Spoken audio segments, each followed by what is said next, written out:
Welcome. I'm Romaine Bostick. And I'm Jennifer Zabasaja. This is the EBONY Power 100, a Bloomberg special.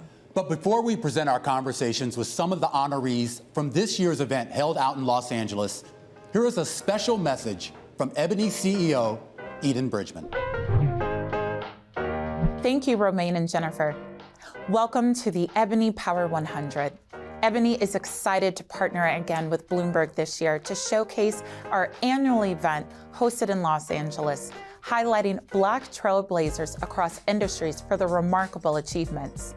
Since being founded in 1945 by John H. Johnson, EBONY has been a pioneer, serving as a chronicler of African American lives. The inception of EBONY came at a time when the MLB was 2 years away from allowing Blacks to play, 9 years before the Supreme Court outlawed segregation, and 10 years before MLK emerged onto the civil rights scene. While celebrities have always been a focus of EBONY, the brand has also focused on civil rights, education, and stories important to the Black community that the mainstream often ignored. Over the years, the EBONY Power 100 has honored the remarkable achievements of African American leaders across a variety of fields and disciplines. This year's honorees spanned categories such as business, entertainment, and technology. We hope you appreciate hearing from those we are proud to call part of our Power 100 list.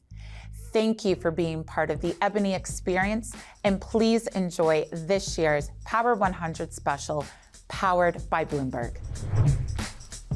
Thank you, Eden. Bloomberg is proud to partner with EBONY to present this year's Power 100 list, and we're excited to share with you our conversations with some of this year's most interesting guests. Spanning 10 categories, this year's list, it honors outstanding leaders across a variety of industries and disciplines, from business, sports, media, civil rights, activism, and entertainment. Yeah, starting with legendary filmmaker Spike Lee, who kicked off our conversations with honorees from this year's Red Carpet Gala event from Los Angeles. This is Bloomberg.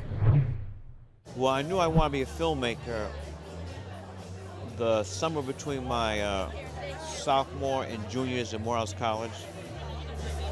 And once I decided what I wanted to do, Malcolm X, by any means necessary.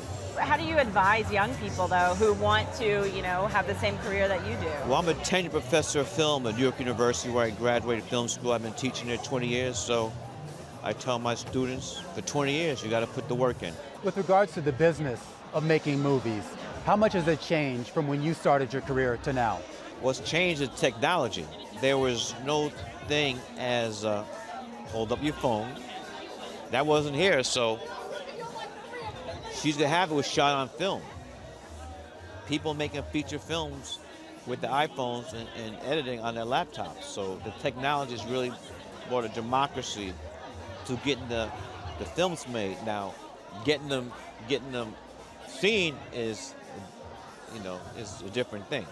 But distribution is also a lot different as well. That's meant by distribution. That's what you meant, yeah. Technology has changed everything. Okay. What excites you then about making, because I know you're going to be creating a film for next year, right? I mean, what gets you excited considering all the changes that you've seen in the industry? I get excited teaching my students every week. And I've come to learn that good teachers learn from their students. So if you're a teacher, you're not learning anything from your students, and there's not that exchange of ideals and thoughts. What do you tell some of those younger aspiring filmmakers about the creative process? Well, it's hard to talk about creativity, but it's easy for me to talk about discipline. The work you got to put in. You have to be committed. You can't be half-stepping. You can half-step, but it's not going to put you in a place where you want to be. Can you tell us one of the things that they've taught you? You said it's a two-way street, right? I mean, what have you learned?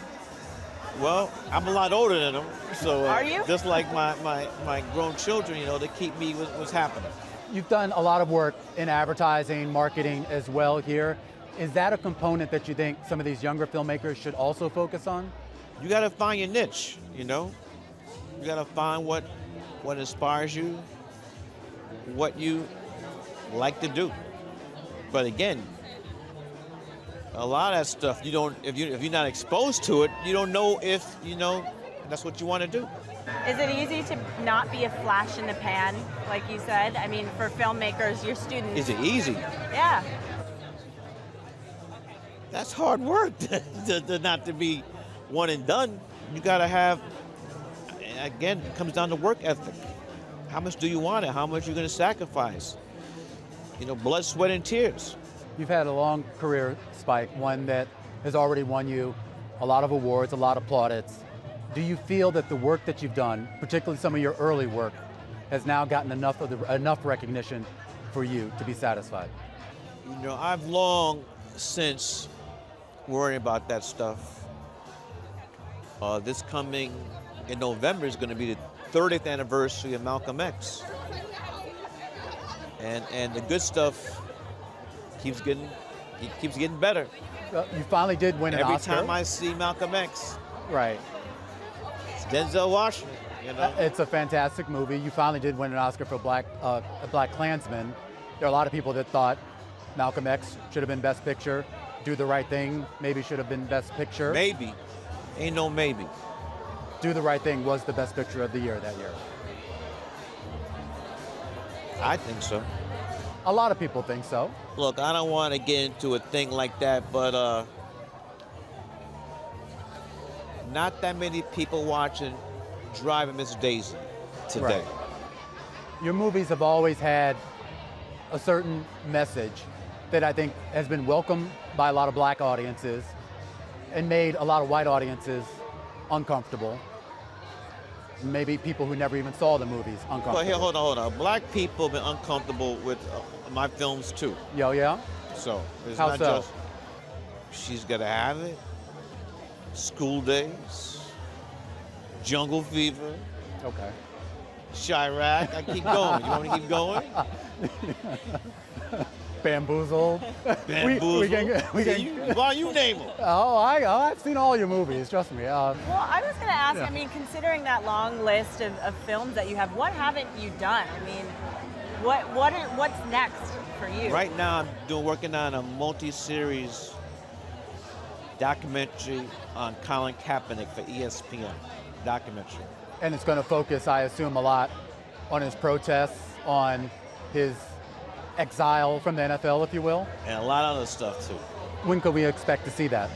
Hopefully, early January, February this coming year. And you're working with Colin on that? Yes. He's involved.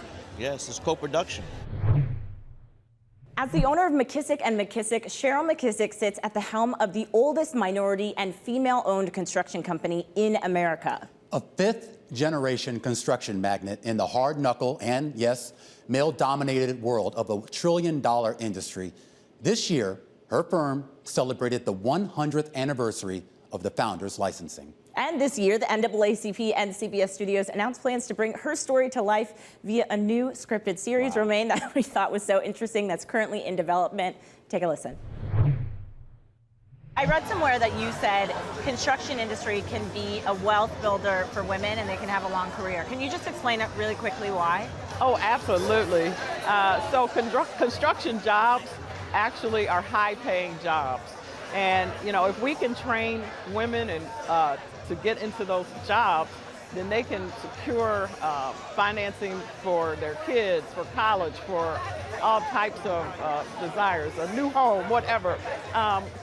And so that's why I say that. But if you take it further into real estate, and I'm sure you all have heard about Affirmation Tower, you take it to real estate and ownership, then you become even more opportunities for wealth.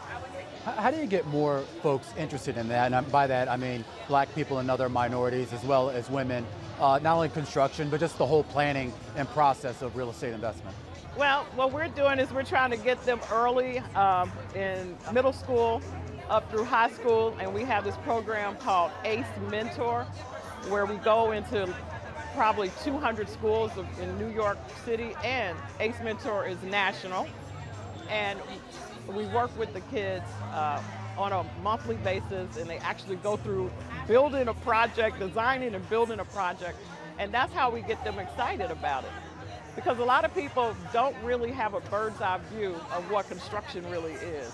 It's kind of like the movie Yellowstone. I never knew what a cowboy was until I saw that. And so people don't really understand that construction is not just bricks and mortar and out in the field. No, it's HR, it's business development, it's insurance, it's everything you can imagine is a part of construction. All right, coming up, we sit down with more of the guests at the Ebony 100 Gala in Los Angeles. But before we go to that break, let's take our first look at this year's 2022 Ebony Power 100 list recipients. This is Bloomberg.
And welcome back to the Ebony Power 100, showcasing and celebrating some of the most influential figures in African American culture. Over the years, the Ebony Power 100 has honored the remarkable achievements of African Americans across industries and highlights outstanding leaders across a variety of fields and disciplines, from business, sports, media, activism, and music to entertainment and more.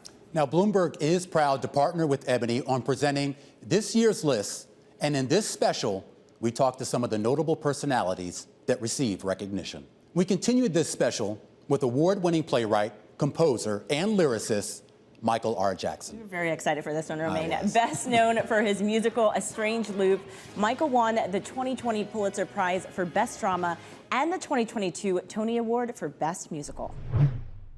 We were talking about A Strange Loop. It's a huge success. I want to know, when you're writing a show like that, I know it took you years to write, about blackness, queerness, you're writing a show about whiteness. I mean, how much is the audience, are the people watching it, going into the script itself? Are you thinking about that? Well, I sort of think of the audience as an extension of myself, because when I sort of started writing this piece, you know, many years ago when I was like a 23-year-old, sort of living in the middle of nowhere, the only audience I had was me.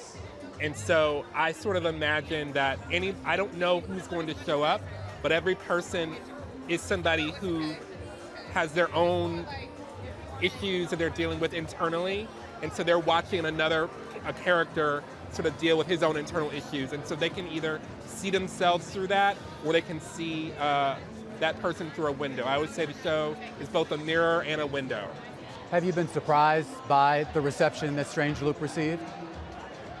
I guess I've been heartened by it. I certainly didn't know or expect that it would get the reception that it got. So it feels good to know that sort of taking the time to craft this story the way that I did and to share with people that it's resonating with them. There's been a lot of storytelling, both in terms of theater as well as movies, about the gay experience. There's been a lot about the black experience as well.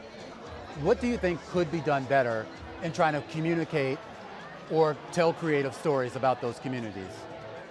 And I just think there needs to be more of them, and I think that they need to be given the artists need to be given the resources to really tell the stories that they want to tell. I don't think it's enough to just sort of shove everybody in front of a camera or on a stage or whatever. There really needs to be a lot of time spent developing artists so that when it's time for their work to be seen, it is at the highest quality level they can be at. Are you seeing that progress happening slowly but surely? I think that maybe the beginning of it, but it remains to be seen. Is your plan to stay in the world of theater, or do you have other ambitions? I will stay in theater as long as theater will have me, but I do have some TV and film projects that I'm working on. And I want to ask about your next stage project, White Girl in Danger. White Girl in Danger. Yeah. That's a pretty provocative title. Yeah. I mean, what are you nervous about people's reception? What can you tell us about Oh, it? I'm definitely nervous about people's reception, but not because of the title. Why? It's about the content of it. I mean, in the form. It's a really ambitious piece, artistically, sort of politically in some ways. And I'm nervous, but I'm also excited, which for me tells me that I'm doing the right thing. With regards to the financial backers and the other sort of the business side of this whole project, what has been the reception to your work prior to Strange Loop becoming a hit, and now that it has become the hit and won all these accolades? I think that a lot of people recognize that I'm a serious artist, so it always remains to be seen. Theater is a very mercurial business, and so you never have any guarantees, but I do think that people know that I'm a serious artist and that, I'm not going to put any junk up on stage. So it's up to them to determine whether or not they want to make an investment in what I do or not. So I can't fully answer that yet. Over the past 2 decades, A.O. Davis has worked in multiple roles on the creative side of television over at Disney. When she was EVP Talent and Casting at ABC Entertainment and Disney Plus, she had an integral role in many acclaimed series, including ABC's The Good Doctor, American Crime, How to Get Away with Murder, and Blackish.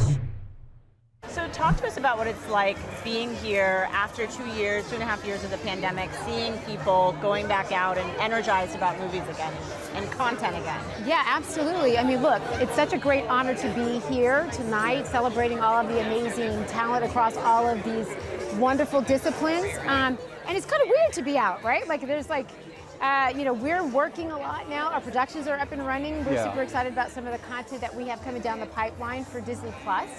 And it's nice to see everybody out celebrating. It almost feels like it didn't happen, right? Is it easier now? I mean, I know during the pandemic, obviously you had a lot of disruptions, but I've also heard from a lot of people they got a lot more done in a way during the pandemic that maybe they wouldn't have been able to get done. I mean, can you imagine sitting in front of a Zoom all day long, right? So your meetings are just back to back to back to back. You don't have to do, bathroom runs or lunch breaks or anything like that. You're just, in front of the camera, in front of the computer, just working. And I think people found that you could actually do a lot from home. But there's nothing like being at work, back in the office, being comrades, just sort of feeding off of everybody else's creativity. And so it's nice to be, back out and seeing all our productions up and running again. James Ivy Richardson II. You know him better as Jay Ivy. You've seen him featured on HBO's Def Poetry Jam. He's a spoken word artist who has collaborated with some of the music industry's top artists. Yeah, everybody knows his music. He received an NAACP Image Award for his writing and on-camera narration of the BET documentary Muhammad Ali, The People's Champ, and has recently released a studio album titled The Poet Who Sat by the Door. First of all, congratulations. Thank you, thank you. It must be exciting not only to be here, but really just to kind of be out around so many black folks, a lot of folks who I think really appreciate what you've brought to music, to poetry, and really to the culture. Yeah, it's an amazing feeling to be here amongst so many kings and queens who are trailblazing and pushing the culture forward. And to be here as a poet is incredible, incredible. We'll talk about that, Jay. I mean, being a poet and being able to exert your influence through your words in 2022. I mean, what is that like for you as an artist? I mean, as a poet, as a creative, to me it's important that we listen and we tell our stories. So I'm always listening to my heart, listening to God, listening to what's happening in the world, and translating that poetically to make sure I'm able to capture the times that we're in, so those future generations will be able to look back and get a glimpse of what it was like for us during these times. So it's a badge I wear very proudly. I come from a proud lineage of amazing, amazing poets and storytellers from around the world. So to be here and represent, it's an honor. It's an honor. We've seen your poetry, as well as some of your peers' poetry, really sort of cross over into pop culture, whether it's your work with various rappers, Jay-Z, of course, probably.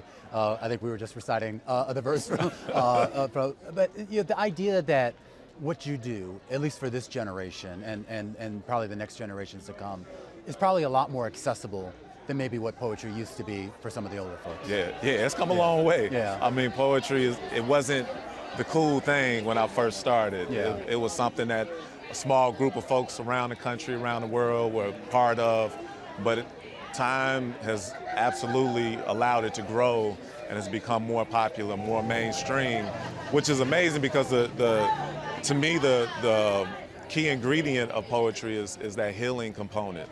So the more that we're able to amplify our voices, the more healing we're able to bring to our communities, which is incredible. Who are some other artists that excite you? I mean, you were mentioning around the world, we're seeing this a lot more. Who excites you in particular? Yeah, you got Mir Suleiman, Sonny Patterson, Mari Hardwick, Jessica Care Moore, Malcolm Jamal Warner, Ursula Rucker, Harold Green. What is it about them that sticks with you? I mean, they do something to just spark your spirit, make you want to get up and get to it. They change perspective. They remind you of who you are and the greatness that we all have. They remind us of our power, and they remind us to keep moving forward so we can change. We want to bring change to the world, positive change, and help our people. So poets like those, they just spark your spirit, make you feel alive, remind you, okay, this is why we're here, and we got to keep fighting this fight. What's next for you? What's next? So I have an album out called The Poet Who Sat by the Door. It just came out, so we're working on visuals for that. The first single is called Running, features John Legend, Slick Rick. Have an all-star cast of folks on the album from Amari Hardwick to BJ Chicago Kid, Let Us See, Tari Ture, Sir the Baptist, Deion Cole, The Last Poets, PJ Morton, hope I ain't forgetting nobody, Maurice Brown. So it's just an incredible all-star cast of folks who have helped to bring poetry to another level and showcase what can be done with the art form. So we're working on that. Yeah. I helped create a new category at the Grammys. So on November 15th. What's that?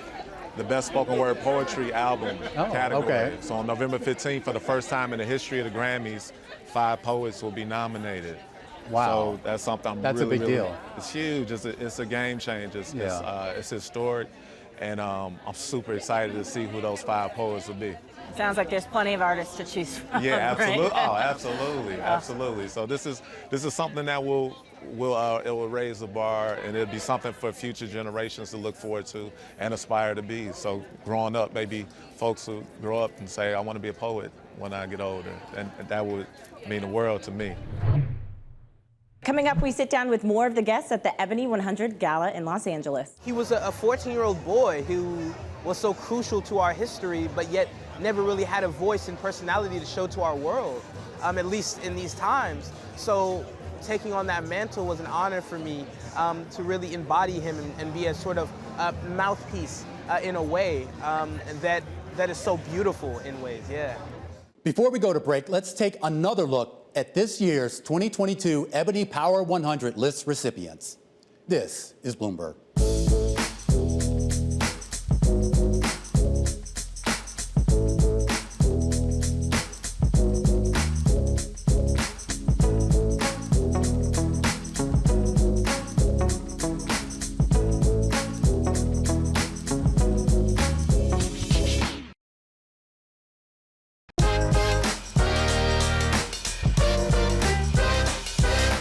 Welcome back to the Ebony Power 100, showcasing and celebrating some of the most influential figures in African American culture. Now, over the years, the Ebony Power 100 has honored the remarkable achievements of African Americans across industries and highlights outstanding leaders across a variety of fields and disciplines, from business, sports, media, activism, music, entertainment, and so much more. Yeah, and Bloomberg is proud to partner with Ebony on presenting this year's list. And in this special, we talk to some of the notable personalities receiving the recognition.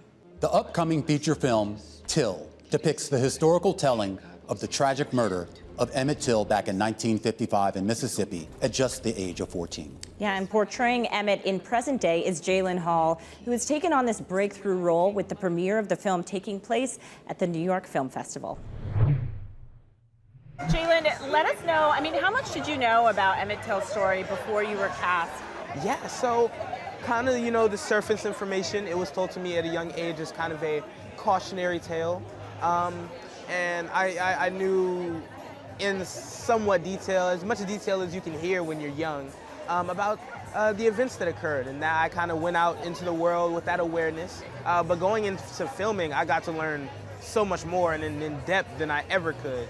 This is still a pretty weighty topic, and of course, a story that a lot of folks see as very pivotal to our progress as Black people here. Did you feel a certain pressure in order to sort of make good on that role?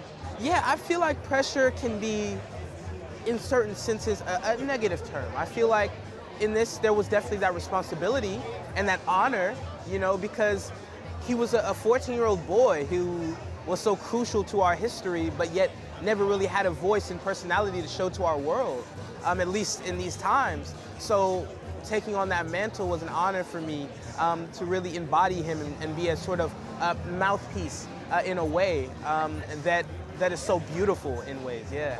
Well, considering that, I mean, how did you embody him and become that person without knowing much about him? So of course, you know, there's your research and, you know, things of that nature, and we actually got to talk to a lot of first-hand sources who had been dedicating their lives. Keith Beauchamp, who's actually here, devoted over 20 years of his life to gaining justice for Emmett Till.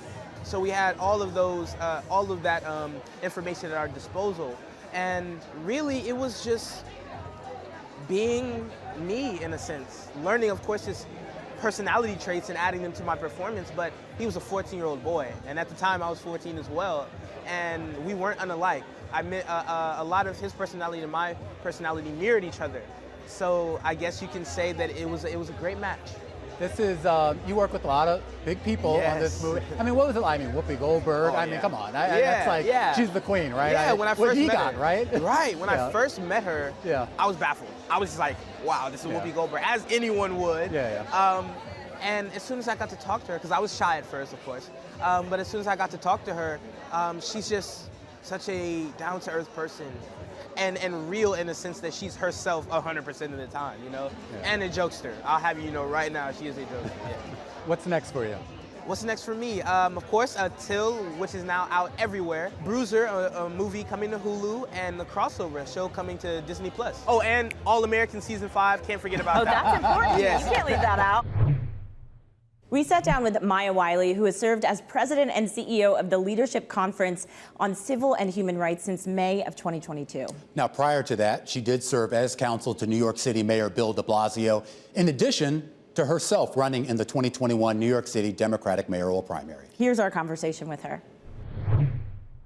Maya, thank you so much for being here. I want to start first. I mean, the Supreme Court is starting a new term, and there's a lot of cases on the docket this year, a lot of contentious cases. I wonder which of those sort of concerns you most when it comes to civil liberties potentially being taken away.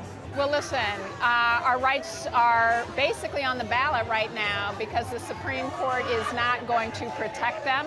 They have made it very clear. We already saw it with access to abortion, but we're seeing it now with what remains of voting rights, you know, which is something that my organization, the Leadership Conference on Civil and Human Rights, fought to get passed in 1965, and we fought for it every single time we've needed to. But right now we've got 2 Supreme Court cases, one that was already argued, Ketanji Brown Jackson's first day, amazing justice. But look, on Monday we've got affirmative action. We've got whether Black and brown students are going to get their due at schools like Harvard and UNC. These matter a lot for our folks. It matters a lot for our future. And we're going to be watching all of them closely and fighting for our rights. Singer, songwriter, and TV personality Kandi Burruss, you know her, has always been busy staying in the spotlight, taking roles in television series like The Chi, in addition to even becoming the first ever female winner of The Masked Singer in 2020. She and her husband, Todd Tucker, they have been together since meeting on the set of The Real Housewives of Atlanta back in 2011. I do want to talk a little bit about Piano Lesson, the latest August Wilson play on Broadway, which is doing pretty well last time I checked. It's doing amazing. What led to your involvement on that project? Well, I would have to say my producing partner, Brian Moreland, who's also being recognized tonight, he and I produced Thoughts of a Colored Man. We were a part of that production team. And this time, when he got ready to start on this show, he was like, he wanted me to come along with to be a part of that. And Todd, you know, I was like, hey, Todd, let's do this. And we've been on it. It was super exciting, not just because we have an amazing cast. I mean, Samuel L. Jackson, Danielle Brooks, John David Washington, all of them obviously make it like, wow. But the simple fact for me that LaTanya Richardson Jackson was going to be the first female to direct this one of August Wilson's shows on Broadway, I was like, oh, definitely have to be a part of this. And for me, my first Broadway play was Fences, which is August Wilson's play. My mom took me as a young dude, and for me, it was just like full circle. And I just feel exposure to Broadway is something that our community definitely needs, because it changed my life. For me, it's more about representation on Broadway to make sure that we have more pieces and more theater pieces that not just have us as talent, but also have us in the behind the scenes, making the production run, making the production work, showing, you know, telling Black stories. You know, like I said, to see a Black female be a director in such a powerful piece is amazing. You know, just being Black producers on a successful show on Broadway, it's unheard of because, let's be for real, we all know that they called it the Great White Way for a very long time. So for us, for me personally and for us as a couple, we always try to make sure that we get more representation in powerful positions behind the scenes, because that's when you can really make a difference in hiring and who's, you know, getting the jobs that we've been saying that we need to see us in. When did that bug hit for you, Candy? Because you wear a lot of hats, right? You're a songwriter, I mean, actress, producer. I mean, when did the Broadway producer bug really sit with you? When I decided that I really wanted to be a part of Broadway was when I was a kid. I went to the Tri-Cities High School of Visual and Performing Arts. And a lot of people think, because that's where my group and I met, my group Escape and I met, they think I went for music, but I was really doing theater and musical theater. I also was a part of the Youth Ensemble of Atlanta. And some of my friends that I grew up and went to school with went on to do Broadway, and some of them, you know, have won Tonys, have been nominated for Tonys, and that was just that thing for me that I never went after. And so as I got older, I was like, I want to be an actress, and I'm going to go for it. So I think, you know, that's when people really started seeing the difference, because I changed my agent, I changed everybody so they can see me in the way that I saw myself, and not just doing reality TV, not just singing or writing songs. I wanted to be broader than that. So I had to get people who supported what I wanted to do, and I started doing more auditions. So now you see me doing shows like The Chi, or my first step on Broadway was I was Mama Morton in Chicago on Broadway. But the opportunity came up last year for me to be a producer on Thoughts of a Colored Man. And at the time, you know, you had never seen a show that had an all-Black producing team, a Black writer, a Black director, just all of that, you know. And so I was like, yes, this is what I want to do. I need to make this happen. I need to be a part of this so that it can, you know, bring more attention to it, bring more eyes on it, and help it to be a success. And as we go to break, let's take a look at who else was honored at this year's EBONY Power 100 list. This is Bloomberg.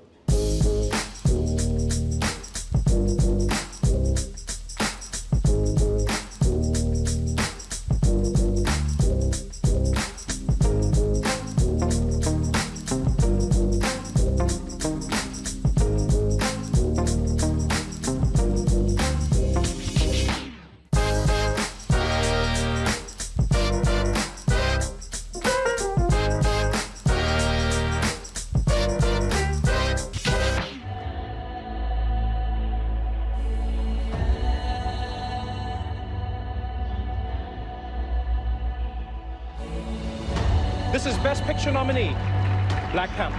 Black Panther. Black Panther. Black Panther. We knew that we had something special that exemplified a world that we wanted to see. But did it change the industry? I know that you can't have a Black Panther now without a 2 on it.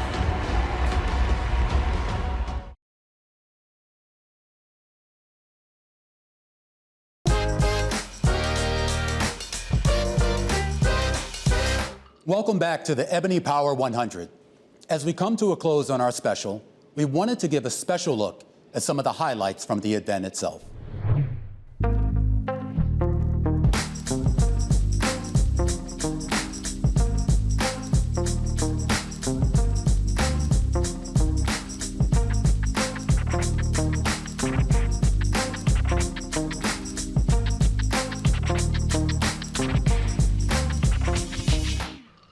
has aspired to an art form which liberates and motivates and continues to transform the complexion of American filmmaking. There are a lot of people who are responsible for me being up here, in front of the camera and behind the camera. And I knew that if I got a chance, I was gonna make sure I had as many black people in front of the camera as behind the camera, because that's where the battle was and still is. At McKissick, my mother and then me, it is our mission to empower, train, and recruit and hire women with the goal of reaching economic justice in our industry and beyond, because despite the modest gains in representation over the last decade, women, and especially women of color, are still dramatically underrepresented. I complain a lot about going outside, but events like this, these spaces with us are my happy place. I know you guys are aware that the industry is changing again, and it's changing to make it seem like our stories aren't as valuable. Now, tonight reminds me of why it was so important to make sure that the legacy of Ebony would continue to live on. And thanks to each and every one of you all here tonight, we all get to be part of that legacy. They always said that it wouldn't reach, that we couldn't reach, that our stories wouldn't reach, and our stories were just so limited. Boy, were they wrong. I want to thank you for supporting us a second time. This second time was not easy. We embarked on a journey without our brother, and it's a journey that on this press run has been really hard to speak about. But as we accept this award, we give it back up to the heavens to our brother, and we say thank you.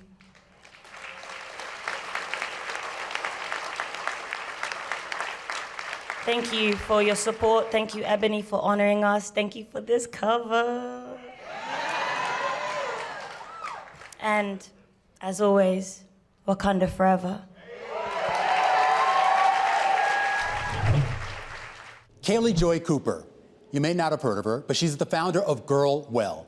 She started the organization to encourage young women to care for their mental, physical, and emotional well-being. Yeah, we know that everybody needs that. Girl Well is a nonprofit organization that serves under-sheltered teenage girls by providing them with self-care kits that promote self-love. I started my nonprofit during the pandemic, and it really was when I realized that self-care was inequitable. Like, a lot of people just did not have access to face masks or to take off work for a day, and I realized that self-care is really what got me through the pandemic. So I was like, how can I make this more accessible, particularly to under-sheltered teenage girls, because your teenage years are already a tumultuous time, but I couldn't imagine what it's like to be under-sheltered, especially in a pandemic. And since then, the past 2 years, I've been able to reach about 1,000 girls in 5 different states, and now we're about to send some kids off to Bangladesh. So happy to say Girl Well is about to be an international organization. Has it gotten better? Have you seen the country and the society's relationship to self-care improving? Yeah, absolutely, especially some of the girls. The first set of kits I gave out was to an after-school program here in South Central LA. And being able to speak with the girls and see them 2 years later and just see how they've grown, and they're my friends. Like, I really do, I love them, and I'm just so grateful to see how my self-care kits for them have been able to help them grow into the young women that they are now. What's next for you? Where do you want to take this? Absolutely. So my biggest goal for Girl Well is to get kits in every single state. I feel like everyone that wants to have Girl Well kit should have one. Self-care should be accessible, no matter your socioeconomic status, race, class, gender. So really just making sure that it gets to every girl who needs it. In college, right? Yes. You're in school. I am in college. I'm a freshman at Spelman College. So I'm bringing that to Spelman's campus, and it's really been welcomed with open arms. So I'm excited to see what the future of Girl Well is at my college. Ghetto Gastro is a culinary collective that uses food as a platform to spark conversation about important issues surrounding race, access, and how food provides freedom and power. Yeah, these guys were a lot of fun. Awesome. It's a New York-based collective of chefs, and they recently came out with what is, I guess, part a cookbook, part a manifesto that celebrates Black food and Black culture to inspire bigger conversations about how eating well can also be a pathway to personal freedom and self-empowerment. So can you talk about this book? I mean, the Ghetto Gastro Black Power Kitchen. People are calling this book disruptive. I mean, the images are incredible. How did you guys decide to come out with it at this time? Well, for us, it was really about, expressing the stories about our community and showing all of the years of work that we've been putting in over the past 10 years and our ancestors as well.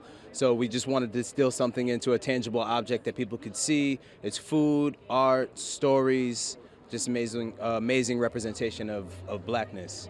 Les, we can start with you, John. What's the reception been so far? Oh, the reception's been incredible. Yeah. The publisher already ordered a second edition, which I guess is a pretty big deal being in the first week. So It's been amazing. We launched it at the Metropolitan Museum in New York, took it to Stony Island Art Bank in Chicago, which they actually hold the Johnson Publishing Archive. So that's full circle, being honored at the Ebony 100. Then we took it to the SF MoMA and brought it down to the California African American Museum at Cannes. But really it was about distilling our multidisciplinary way of working by showing art, showing food, showing community, having conversations with different luminaries and heroes of ours. And it's about the community. So we started off strong at the Met. We brought Mott Haven to the Met. And, community builds immunity. So, each one teach one. We're just showing one another how to live righteously, how to eat correctly, stealth health, and move in that manner. Are you chefs or are you artists? Yeah, so I'm a chef, and I'm an artist as well. I like to consider us storytellers, because there's a lot of history behind the dishes that we prepare, and we do it with a lot of research, and we learn from our travels and our experiences. So we like to have a story behind every dish that we do. But I'm classically trained French from Johnson & Wales University. Shout out to Johnson & Wales.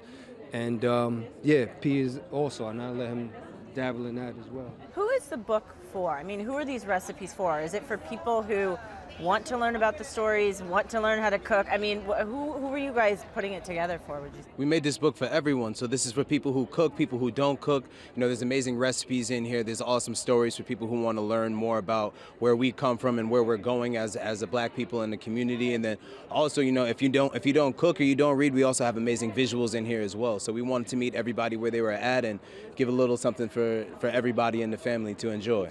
Does this stop at a book? Does Black Power Kitchen, does Ghetto Gastro go beyond this? The sky isn't the limit, it's only a view. So with Black Power Kitchen and the ethos of it, it has so much potential to go into shows, to go into curriculums. We really wanted to make something that would outlive us and stand the test of time for generations. In the category of STEM trailblazers, Ebony recognized former WNBA player and entrepreneur Nisha Butler for her current role as CEO of STEAM Champs, an educational program based in Brooklyn that features sports-themed coding and robotics activities for children ages 7 to 12. Now, Jen, Nisha has done some sideline reporting for CBS Radio, MSG Network, as well as CUNY TV. She's also acting in a number of roles in television and film following her collegiate and professional athletic career. Yeah, she was a great person to talk to. She's since been an active member with the coding world, founding a nonprofit organization, Ballin Technologies, where she teaches it's great, where she teaches disadvantaged students coding and prepares them for careers in STEM through a love of sports. Take a listen. Some people, Nisha, say STEM programs are still not accessible for minority communities. I know you're working on that, but is the broader industry doing enough to help young people? No, I think that we have to be intentional about where we are. Like specifically, I'm in Brooklyn, and I want to target areas of underserved areas that have kids that normally are on their own, to take public transportation to get to it easily. And I just wish that companies, big companies, FANG, like Facebook, Apple, Google, and Amazon go into the neighborhoods, because I know the different tracks. I went to private school and we had access to everything, but I lived in Brooklyn in the Bronx and I had to travel 2 hours to get, a good education. So I just hope that more people like myself, and including companies, are just more intentional about, training our youth in engineering subjects. What's been the response from some of those companies and partners that you've tried to lure into this? Well, it's interesting because they start probably after you graduate college, but with 3% of all Americans actually graduating with a computer science degree, that is not the place to start. We have to equip children early. Computer science is like a language, so the earlier kids can do do it, no matter what race, the better they are at it. So I think companies need to start young, make it fun, make it accessible. And honestly, the number one thing is just affordability. Robots cost money. We know during COVID, the technical divide was real, and it showed the exponential problem. So we just have to do a better job at providing resources, because in STEM, you really can't cut corners. You need to buy a computer, you need to have Wi-Fi, you need to have the robots, it's constantly changing. So we just have to do a better job at just equipping our students. Anisha, I wanted to ask you about sports as well. Of course, that was your past life.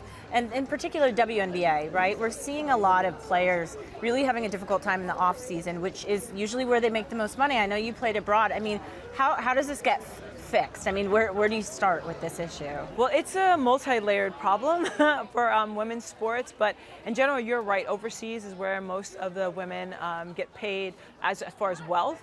But in general, it's a multi-pronged problem, so we have to do better at marketing the young ladies. The young ladies need to get more players in the seats, more fans in the seats, and we just need organizations. Women spend money. So we have to figure out how the WNBA can bridge a gap to those women spending money to spend money on women's sports. You know, tennis does a great job, golf does a great job. So, you know, basketball, I love the sport of basketball, and it's given me a lot. So we just have to do better at, especially at home, because the ladies want to stay home, you know, and pay. But the good thing about that is that young ladies know that they're not going to have that $100, $200 million contract. So we graduate more. We do things outside of the court. We you know, have careers, because it's not just based on sports. So they said 9 out of 10 women CEOs played sports in their lives. And that's something that I think we should definitely focus on, and parents should want their children, especially their young girls, to play sports, because we're really doing good in the boardroom. Wow, what an impressive group of people we had this year at the EBONY Power 100. Absolutely, Romaine. This year's honorees and special awards recipients were joined from a variety of industries, from business, sports, media, activism, and entertainment. Yeah, that's right. And of course, EBONY Power 100, it's also a celebration of Ebony itself and Ebony's more than 75-year commitment to ensuring that the Black experience is represented, uplifted, and empowered. Thank you so much for joining us. This is Bloomberg.